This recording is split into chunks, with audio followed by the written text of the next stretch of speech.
Welcome back. Today we're going to move on to Chapter 12 on social psychology, which is the study of the ways that groups affect individuals' behavior. All of us are influenced by other people's nonverbal behavior. In fact, we make very rapid judgments based on thin slices of behavior, that is, very small segments of information about people's personality, their motives, and their competencies. Most of this information comes from looking at people's faces, and in particular, their eyes, at least in this culture. Attributions are the explanations we have for events or behaviors or actions in the world. In particular, we tend to make attributions about other people's behavior.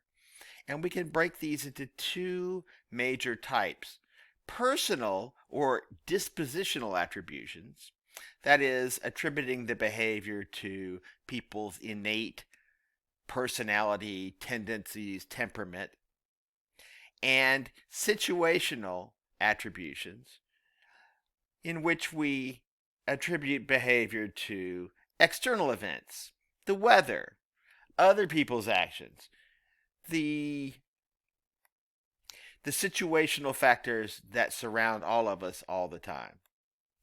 Combining our tendency to make rapid decisions about people and to make attributions about their behavior, there are certain attribution errors or biases that we all tend to make from time to time. One of these is the fundamental attribution error, so named because it is so common.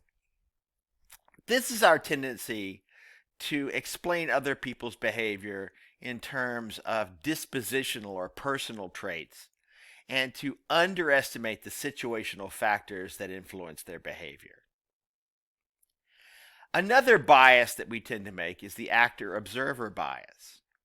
When we're looking at our own behavior, we tend to make situational attributions. When we're looking at other people's behavior, we tend to focus on personal or dispositional attributes. As summarized in this table, when we're the actor, we tend to see the situation. When we're the observer, we tend to focus on people's personality traits, their dispositions. Because we tend to group things, one of the consequences that we face is the maintenance of stereotypes. Stereotypes are the assumption that all members of a particular group share a common trait. So, for example, in the top picture here, we're assuming perhaps that these people are Canadians. When someone doesn't fit the stereotype, what we tend to do is not get rid of the stereotype, but to say that that person is an exception. This is called subtyping. Some of these stereotypes are so powerful that we're not even aware of them. In the study pictured here,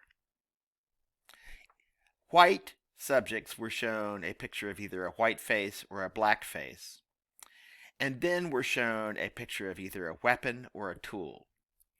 They were asked to identify this second picture as rapidly as they possibly could.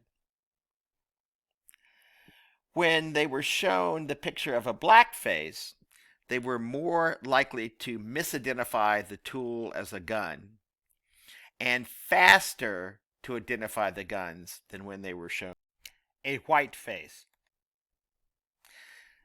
This shows that stereotypes can actually influence our perceptions. A self-fulfilling prophecy is the tendency to behave in ways that confirm either our expectations or other people's expectations. A classic study was the 1960 study done by Robert Rosenthal at Harvard and a school principal, Lenore Jacobson. They had elementary school students take a test that supposedly identified those who were especially likely to show large increases in IQ during the school year. These students were labeled bloomers. Teachers were given a list of the bloomers in their classes, and at the end of the year, standardized testing revealed that the bloomers showed large increases in IQ. However, as you might have guessed, students on the bloomer list had actually been chosen at random. These students had not necessarily scored higher on the earlier test. Therefore, their increases in IQ likely resulted from the extra attention and encouragement provided by the teachers. The teachers' expectations themselves turned into a reality. A classic self-fulfilling prophecy. Stereotypes can also have negative effects. When we have a negative stereotype about a group, this is called prejudice. Acting on that prejudice is called discrimination, where we treat a particular group of people worse because of their membership in that group. Another form of bias is the in-group, out-group bias. We identify certain groups as in-groups. Those are the groups that we belong to. Other people who are not in our group are, by definition, part of the out-group. According to social identity theory, one of the important functions of in-groups is to help us define our own identity. However, the dark side of this is that we categorize people as in-group or out-group, and we treat members of the in-group much better than the out-group. This bias is called in-group favoritism. When people are under external stress, they tend to show increased in-group favoritism and have harsher judgments of people who criticize their in-group. Because prejudices are not as socially acceptable as they once were in our society, people tend to be more subtle in their prejudice.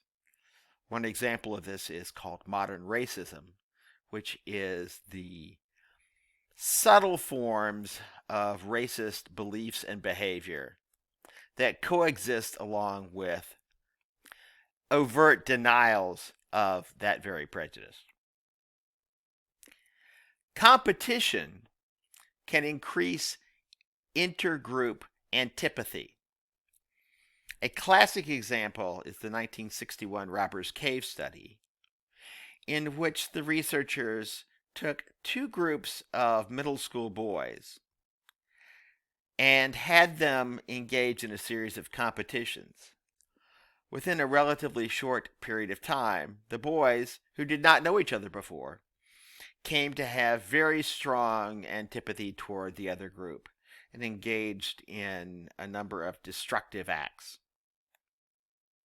On the other hand, cooperation can lead to intergroup affiliation. Starting in the 1970s, the social psychologist Elliot Aronson demonstrated this with his studies of jigsaw classrooms. In a jigsaw classroom, every student depends on every other student in order to learn the material, so that each student needs other students in the class in order to succeed. This tends to lead to high degrees of liking of other students, no matter how different they were before. Attitudes are the evaluations we have. We like something, we don't like something. A simple attitude is when our behavior is consistent with the attitude. When your behavior and attitude are inconsistent, we call that a complex attitude. The easier it is to access our attitude, that is, the easier it is for us to remember whether we like or don't like something, the more likely it is to be a simple attitude. That is, it will predict our behavior fairly well. There are three ways that we tend to develop attitudes. One is through mere exposure. The more that we see or contact a person, a name, an idea, even a letter, the more we will tend to like it. This is one reason why new products often have a blitz of advertising when they first come out, so that people will develop a positive attitude to that new product. Conditioning, as we learned in Chapter 6, can teach us associations between two things. If we have a positive attitude towards one item or person, connecting that person with a product will tend to develop a positive attitude towards that product. Finally, we tend to develop attitudes through socialization. Our teachers, our caregivers, our peers, religious leaders, etc., help us to develop attitudes about many things from the time we're very small. An explicit attitude is one that we're consciously aware of. On the other hand, implicit attitudes are ones that influence our behavior, but that we're not aware of. The study of implicit attitudes has been complex and is ongoing. One of the most powerful and interesting theories in social psychology is Leon Festinger's theory of cognitive dissonance. This is the idea that when there's a contradiction between two of our attitudes, or particularly between an attitude and a behavior, we become uncomfortable, and we seek to resolve that discomfort by changing something. In the classic study of this idea, participants were paid to do a very boring task for about an hour. Almost all of the participants really did not like the task. But afterwards, they were paid either $1 or $20 to lie and tell the next participant that the task was really interesting, educational, and worthwhile. Almost everybody went along with this. Bear in mind that this study was conducted in 1959 and that the sums of money would be worth considerably more now. After lying to the next subject, participants were asked to engage in a supposedly unrelated study. They were asked how worthwhile and enjoyable the task had actually been. You might think that those who were paid $20 remembered the task as more enjoyable, but just the opposite happened. People who were paid $1 rated the task much more favorably than those who were paid $20 or the control group who did not have to lie to anybody. The explanation for this is that lying to someone for $1 is really uncomfortable. It's not worth it. And so people had to adjust their attitude about the task itself. Lying to people for $20 is just an economic transaction, and you can maintain your belief that the task itself was incredibly boring. This has been extended to justification of effort theory. When people put themselves through pain, embarrassment, or discomfort to join a group, they experience a great deal of dissonance. After all, generally we don't put ourselves through those things. So by making the choice to do this, we need to do something to reduce that dissonance. And typically what happens is people justify their effort by exaggerating the importance of the group and their commitment to it.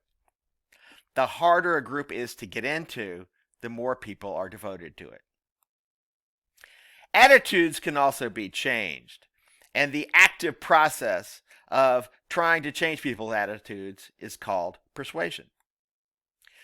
Persuasiveness depends on multiple factors, including the source who delivers the message, the content of the message, and the person receiving the message. In general, there are two major ways that persuasion occurs. The central route is to use logic and factual arguments. This requires people to pay close attention and to think very diligently about the arguments. When it does result in attitude change, those attitudes tend to be stronger. In contrast, the peripheral route assumes that people are not paying much attention to the message itself, but are instead attending to how they feel. The peripheral route is used more often, and it does result in attitude change, but those changed attitudes tend to be weaker. One of the important findings from social psychology is that social situations influence our behavior much more than we typically believe. The situation can influence how hard we work at a task. When other people's presence increases our performance, we call this social facilitation. This tends to happen when our individual effort is easily identifiable. In contrast, social loafing is our tendency to work less hard in a group. Typically, this occurs when our individual contribution to the final project is not easily identifiable. De-individuation is a state of reduced awareness, a diffusion of responsibility to the group, and a lessening of moral constraints. This tends to occur in groups where one is anonymous and where the expectations for behavior are loosened to a great extent, classically demonstrated in the Stanford prison study. You may have heard the saying that many heads are better than one. And while this is sometimes true, it's also true that this process can be misused. Over time, groups tend to become more extreme. That is, each member of the group tends to go more towards the direction that the average group member was going in the first place. Groupthink is an extreme form of this group polarization. When a group is under intense pressure and has a strongly autocratic leader, no one wants to tell the leader that he or she is wrong.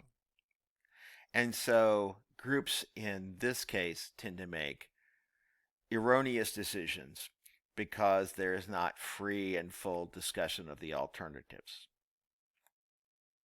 The results can be catastrophic, as in the Bay of Pigs invasion and the Challenger disaster. Conformity is when we change our behavior or beliefs to match other people. This can be either helpful or not helpful at all. Normative influence is when we go along to get along. We want to be liked, so we do what other people do. On the other hand, informational influence is when we don't know what to do and we follow the group. This can be extremely helpful, especially in emergencies when the escape route is not clear until you see what other people are doing. An early example of this is Salermash's 1955 study on conformity. Individuals were placed in a room with 7 people that they thought were also research participants.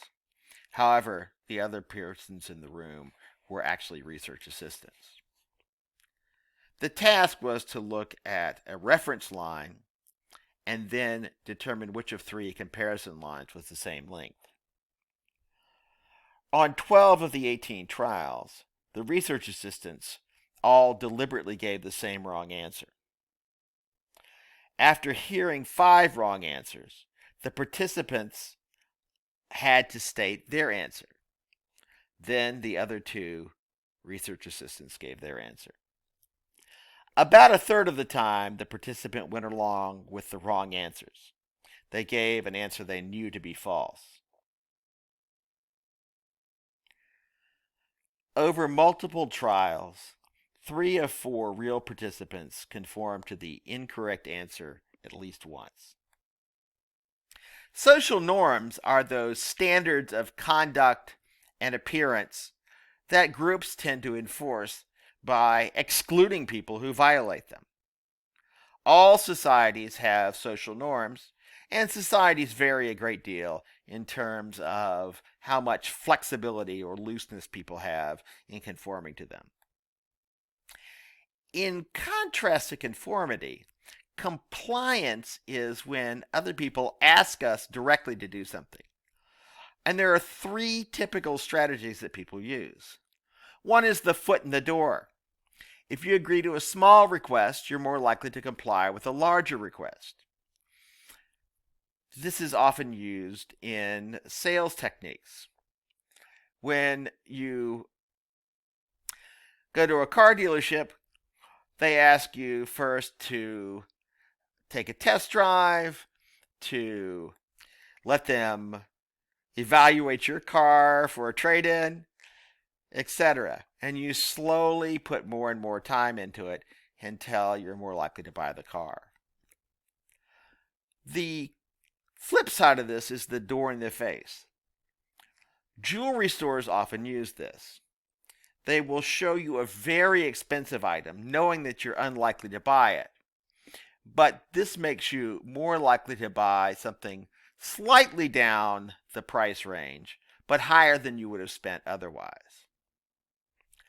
Finally, lowballing is when you agree to buy a product for a certain price, and then the salesperson gets you to pay more.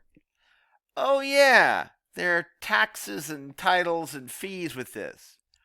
Oh, the car you wanted paint on that? That's extra. Obedience is when people don't request, they order you. When an authority orders you and you comply with that, that's obedience.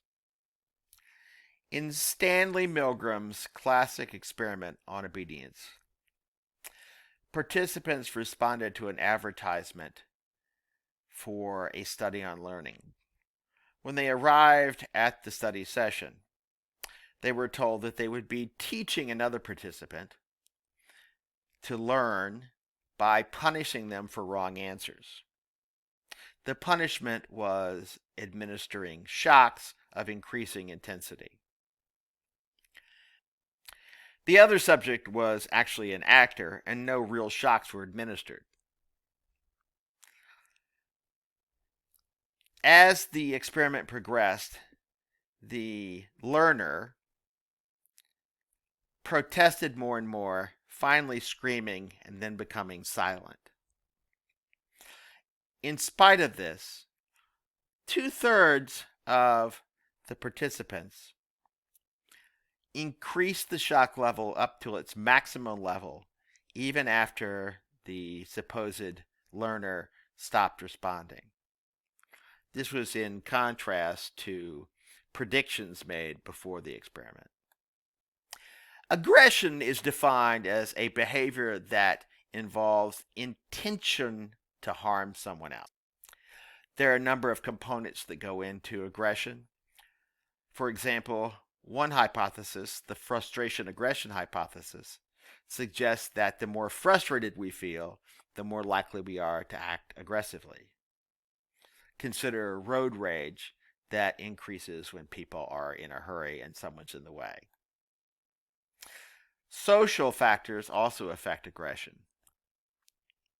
While we think a lot about the United States being a violent country, we are actually below the global average in terms of per capita murder rate. A culture of honor is a society in which people's reputation is exceptionally important.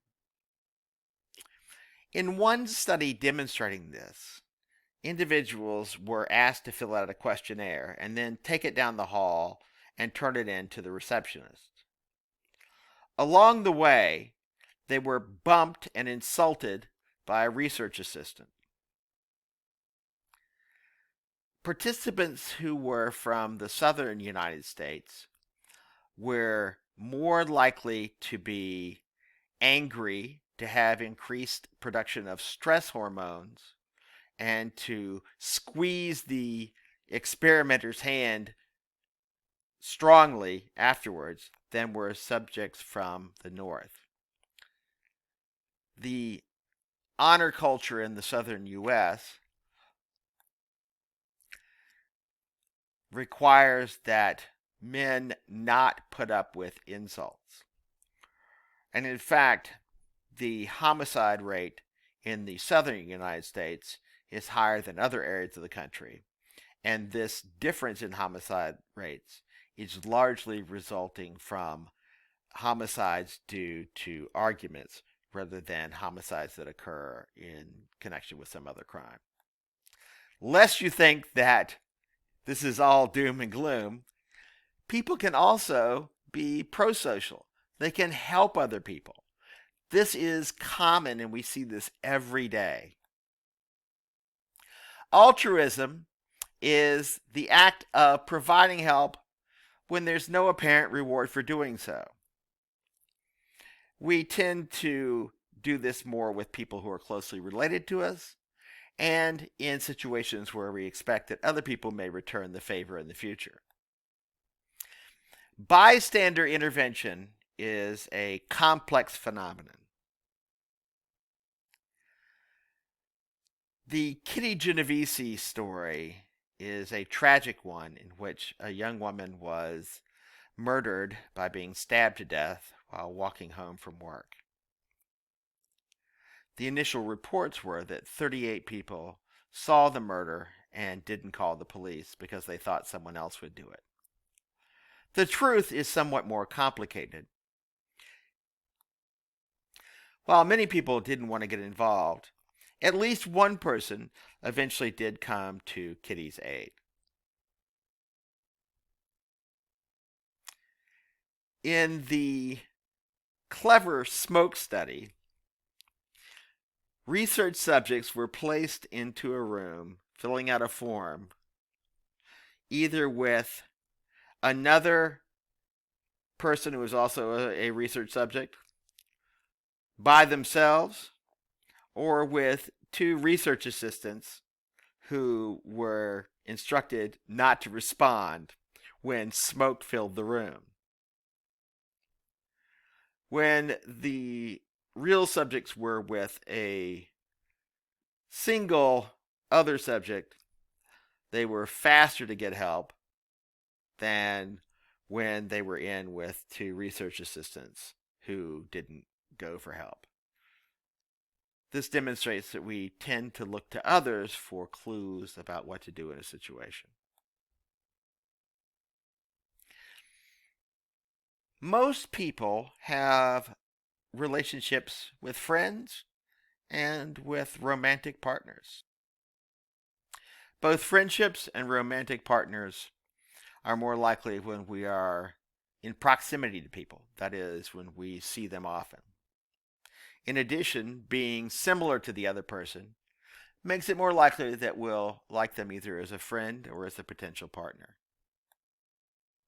Of course, one of the factors that people consider in determining whether they want to date or marry someone is physical attractiveness. There are a few universals of attractiveness. Most people find symmetrical faces to be more attractive than asymmetrical ones, though preferences for body types vary across time and place. There's also this stereotype that what is beautiful is good. That is, beautiful people share other positive characteristics, but there is no evidence in reality for this belief. There are different types of romantic love. Passionate love is that initial intense longing where your friends want you to shut up about this other person. It is normal for this to transition to companionate love over time, where there is commitment and support for the partner. Relationships take work. John Gottman, the American psychologist, has described 4 tendencies that lead to the breakup of relationships: being overly critical, being contemptuous, being defensive, and mentally and emotionally withdrawing. I hope you've enjoyed this quick tour through social psychology. If you're interested in learning more about this topic, at Wake Tech, we teach a semester-long course in social psychology. That would be Psychology 237. See you next time.